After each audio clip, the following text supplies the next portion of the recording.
ಈಗ ನಾವು ಕಳೆದ 4 ವರ್ಷದಿಂದನೂ ಕೂಡ ಮರಣ ನಿಧಿನ ಕಲೆಕ್ಟ್ ಮಾಡ್ತಾ ಇದ್ವಿ. ಅದು ಪ್ರತಿ ವರ್ಷವೂ ಈ ವರ್ಷ ಆಗುತ್ತೆ, ಮುಂದಿನ ವರ್ಷಕ್ಕೆ ಸ್ಟಾಪ್ ಮಾಡಿ ಅಂತ ಹೇಳಿ ಕಂಟಿನ್ಯೂ ಆಗಿ 4 ವರ್ಷದಿಂದ ಮರಣ ನಿಧಿನ ಕಟ್ಕೊಂಡು ಬಂದಿದ್ದಾರೆ.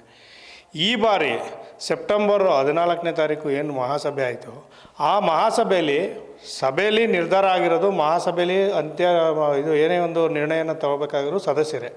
ಆ ಸದಸ್ಯರು ಅವತ್ತು ಏನು ಮಹಾಸಭೆಗೆ ನೀವು ಹಿಂದಿನಿಂದನೂ ಹೇಳ್ಕೊಂಡೇ ಬರ್ತಾಯಿದ್ದೀರಾ, ಯಾರು ನಾವು ದುಡ್ಡು ಕಟ್ಟಿರೋರ್ಗೂ ಒಂಥರ ನ್ಯಾಯ, ಕಟ್ಟದೇ ಇದ್ದವ್ರಿಗೂ ಒಂಥರ ನ್ಯಾಯ ಅಂತೇಳಿ ಹಿಂದೆಯಿಂದನೂ ಗಲಾಟೆ ಮಾಡ್ತಾಯಿದ್ರು. ಹಂಗಾಗಿ ಆ ಸಭೆಯಲ್ಲಿ ಅವತ್ತು ತೀರ್ಮಾನ ಆಗಿದೆ, ಸದಸ್ಯರು ಅಂತಿಮ ದಿನಾಂಕ ಡಿಸೆಂಬರ್ 31ಕ್ಕೆ ಲಾಸ್ಟ್ ಮಾಡಿ, ಅವತ್ತು ಯಾರು ಕಟ್ಟಲ್ಲ, ಅಷ್ಟರೊಳಗಡೆ ಯಾರು ಕಟ್ಟಲ್ಲ ಅವರು ಮರಣ ನಿಧಿಯಿಂದ ಮಾತ್ರ ವಂಚಿತರಾಗ್ತಾರೆ.